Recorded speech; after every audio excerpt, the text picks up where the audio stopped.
Check out the Daily Faceoff parlay game, games.dailyfaceoff.com. Okay, first things first, Frank, what do you think of my mustache?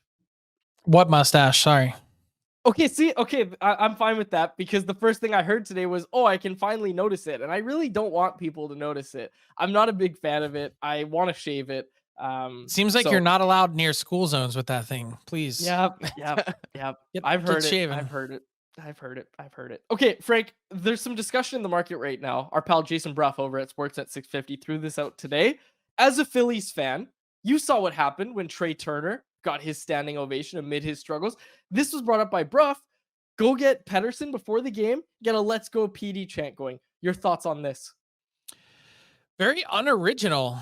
That's a Philadelphia thing. That radio guy comes out and says, "Let's start cheering," and we're gonna Well, give hang on. an ovation for Trey Turner, and uh, just in the middle of a ridiculous contract, or at the start of a ridiculous contract, and totally not anywhere close to living up to it. I don't know. Doesn't seem very original to me. But they did it for Trey Turner, and Trey Turner turned it around. He's having a good year this year too. Like Trey He's been Turner's great, off to a good except start. he's hurt. Yeah, But he's been great since that standing ovation. So maybe it'll work. Maybe it'll work. And then anyone else, I'm gonna pull up the exact numbers. I have the splits. I have the splits of Turner before the ovation and after. You're hoping for a similar thing with PD. Frank, Elias Pettersson is a hot topic of conversation in this market really. right now. Yeah. What do you make of just the discourse surrounding him? And I know you and we've been talking to you about this since the All-Star break. You must have been the first national guy to hear about this because we told you about it back in January about the market and how Elias Pettersson was kind of being perceived. What's your thoughts on all that? I am baffled. I think that's the best way to frame it, because this is a clearly talented player who isn't hurt, who is rattled and completely uh, off the rails. I mean, you watch game 4 and you watch the turnovers that he made, and you guys have spent all year around Rick Tocchet. If you want to drive him absolutely batshit crazy, give the puck away for no reason.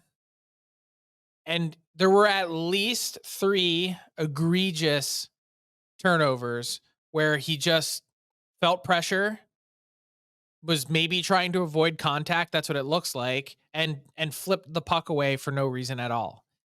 That's enough to make his head explode, which is why he answered the way that he did about, I don't know what else to say anymore. Um there's obviously been this chicken or the egg debate about, is Pettersson not playing well because he's not playing well, or is he not playing well because he's playing with line mates that have been no good? The other part of that might be he hasn't really earned the right to play with better line mates and or get more minutes because he's been a ghost. I mean, how do you get to nearly the midway mark of these Stanley Cup playoffs and not have one single shot from the inner slot? Like not one. And so I think these changes today are not just important, but necessary, because I think the Canucks, for once and for all, need to eliminate the narrative of, hey, he didn't play with good line mates. It almost like absolves them of themselves. And yes, Rick Tocchet has a responsibility here, as he mentioned at the rink this morning, that he needs to, it's up to him as a coach to put him in spots to succeed. And now he's going to give him a carrot, and we're going to see how he reacts tonight in game 5. On a scale of 1 to 10, what's your confidence level that playing with Lindholm and Höglander now that he can get going tonight and for the rest of the series? Well, the Höglander part scares me because he obviously has had his own struggles this series. I think the Lindholm part of that line is the key for Pettersson. Maybe someone that can, he can dish to, maybe someone that can find him, maybe someone that can do some of the digging behind the net. He's patient with the puck. He's been a catalyst in varying spots for this team, and he's found ways in big moments to make magic happen. I think that's definitely the most logical fit for Pettersson right now. And I like the optionality of, hey, maybe there's some less pressure on the wing. I don't know what the solution is. I don't know what the answer is, but I think this is at least a worthy try to start. Yeah, we like the lineup. We like the lineup change. You had an update on Thatcher Demko yesterday, and if I was at morning skate, Frank, I tell you, I'm always the guy that gets asked which goalie is that because I know all their stances, I know what kind of skates they use. I could have told you that Nikita Tolopilo uses a 2-piece skate and Demko uses a 1-piece skate. That's the easiest way to identify them. But you had an update on Thatcher Well, Demko yeah, yesterday. thanks for that. You weren't there and I was. Um and I'm in studio as well. You guys aren't. But I got fooled by the CCM pads. That's what it Yes. was. Yeah. I was like, "Oh, CCM, white CCM pads. That's got to be Demko." But here's the thing. I had heard plenty of chatter heading into today that Demko was going to be out for the morning skate, so it was almost like a biased confirmation or confirmation bias that I had in my own head. So that's my fault. I owned it. Um, I think what I'm trying to figure out between now and tonight is, did Demko have any issue or setback? Because Mm. Tocchet didn't say clearly one way or the other whether or not Demko skated on his own. He had taken shots 3 days in a row. He still sounded really optimistic about Demko and his progression. But the fact that he wasn't at morning skate when I was told yesterday that it was a possibility, that part is at least mildly concerning to me. Frank, when you look at the series, how it's played out versus what you expected before the series started, what's been the biggest surprise? And now that it's down to a best of three, how would you handicap Vancouver's chances of winning? I would say the biggest surprise has been the Canucks just stick to itiveness to find a way to win. Um, they have won some games in circus like fashion this postseason, and they almost did it again in game 4. And the fact that they could have been up 3-1 just would have put a skate to the throat of the Edmonton Oilers. That would have been the ultimate gut punch. I feel like the fact that they weren't even able to clamp down and get to OT is a really big missed opportunity given how kind of poorly they played for stretches of that game. I would say that I view the series as Edmonton controlling somewhere between, this is not statistical eyeball. I would say they've controlled somewhere between 65 and 70% of the game to this point. I think the Canucks have not had an answer for Edmonton's power play. The fact that the Oilers have scored every single time in every game so far this series on their first attempt at the power play is really deflating. I would say the Oilers stars have found a way to get to another level than what the Canucks, I think, have in the tank. And JT Miller has also been really quiet so far this series. And I would say on the whole, the fact that it's 2-2, despite all those things, is a huge feather in the cap of the Canucks. And they've got a real chance here to do something fascinating and put Edmonton on the ropes. And the Oilers, part of it is they shoot themselves in the foot. Part of it is the Canucks have applied pressure in order for them to do so. And I think that part has been really interesting.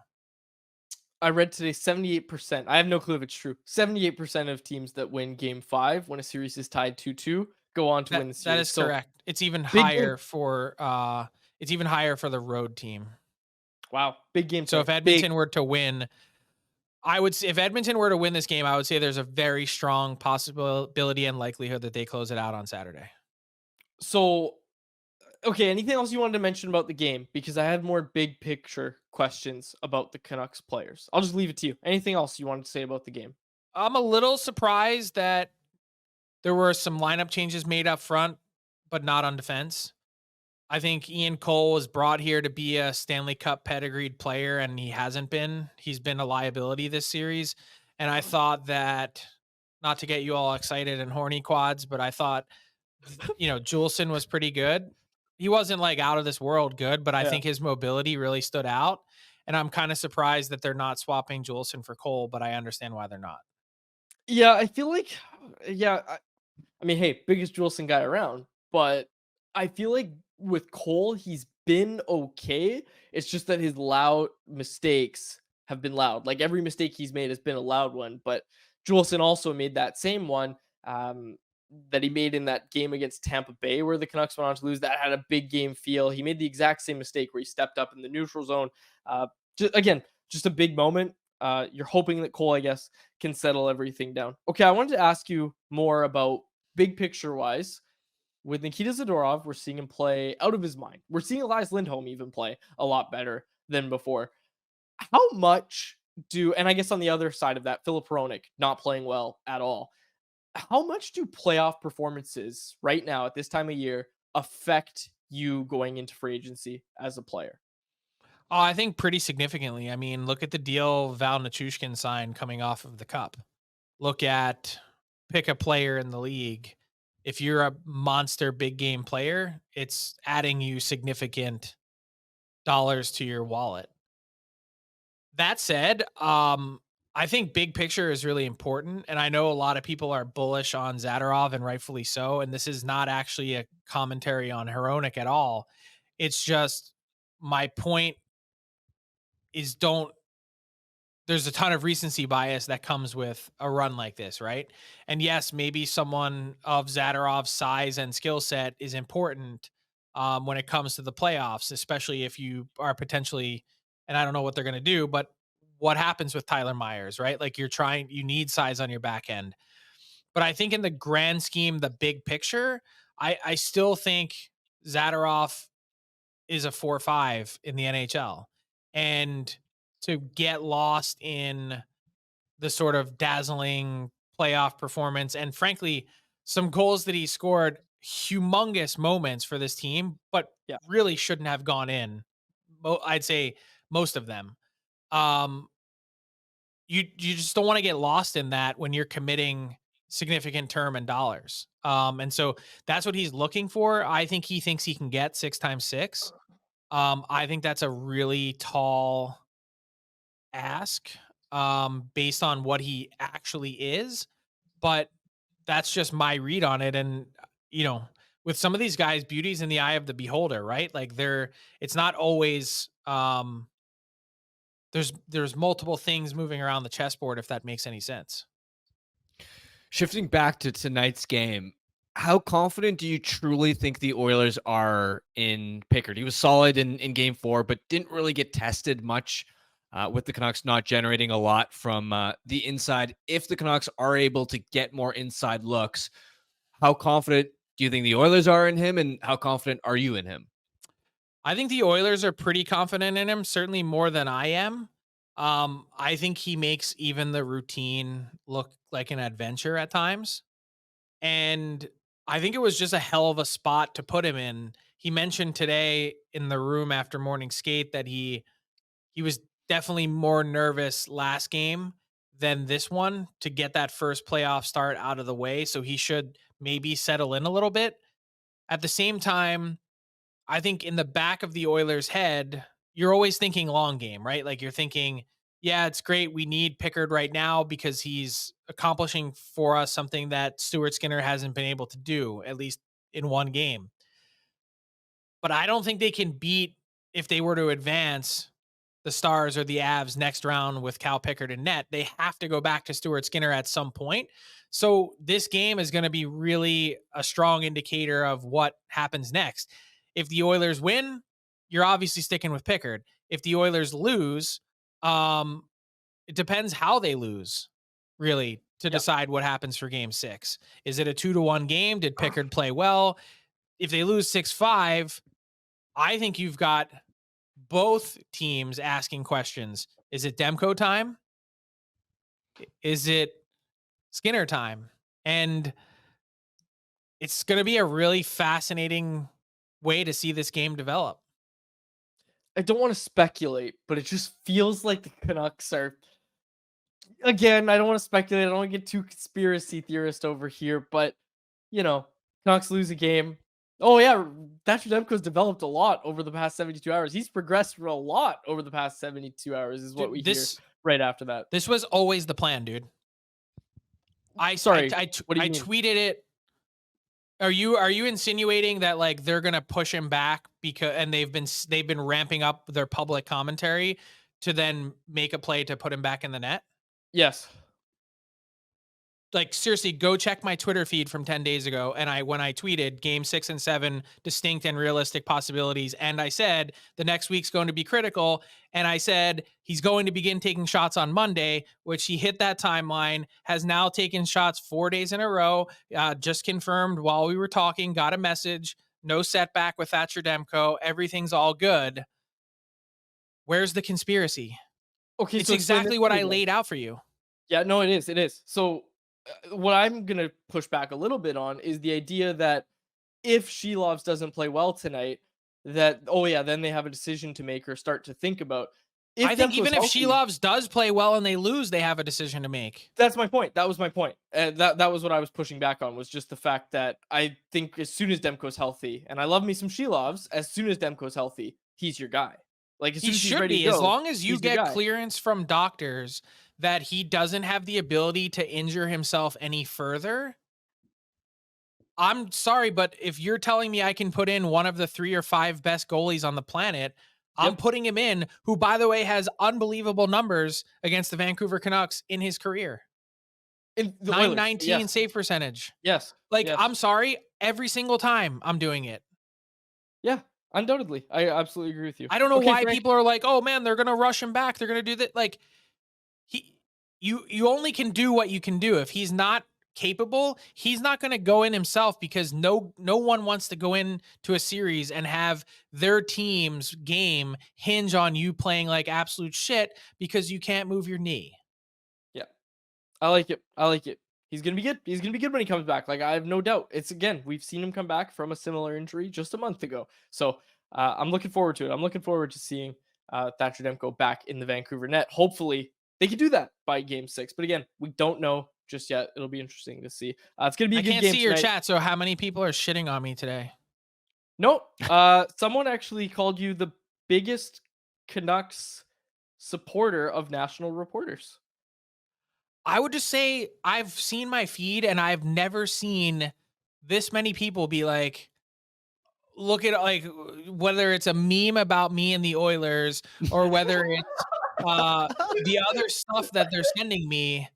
I don't understand it. I laugh because it's funny and I enjoy the entertainment of it. But like, I mean, I'm just like as dead down the middle as possible. Do you know who I'll be rooting for? Tell me.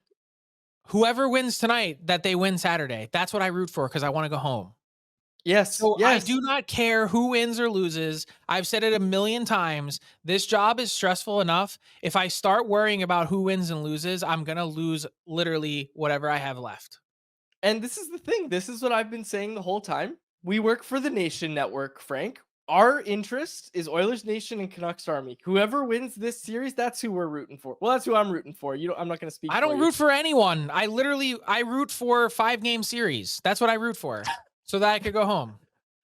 I love it. I love it. Okay, good stuff. Thanks so much for joining us, Frank. We really appreciate it. And yeah, we'll see you soon. See you guys. There he is, Frank Seravalli, who is brought to you fittingly by the Daily Faceoff Playoff Parlay Challenge. Pull up my picks. Pull up my picks again, Grady. Excuse me. I'm powering through, folks. I'm powering through. I'm not feeling 100%, but I'm powering through. Yeah, here are my picks. Here are my picks. I highlighted them earlier. You can go play yourself over at games.dailyfaceoff.com. Canucks Conversation is live Monday through Friday, every weekday at 2 p.m. over on the Canucks Army YouTube channel. Make sure you like, subscribe, and interact in the YouTube live chat every day with us, folks.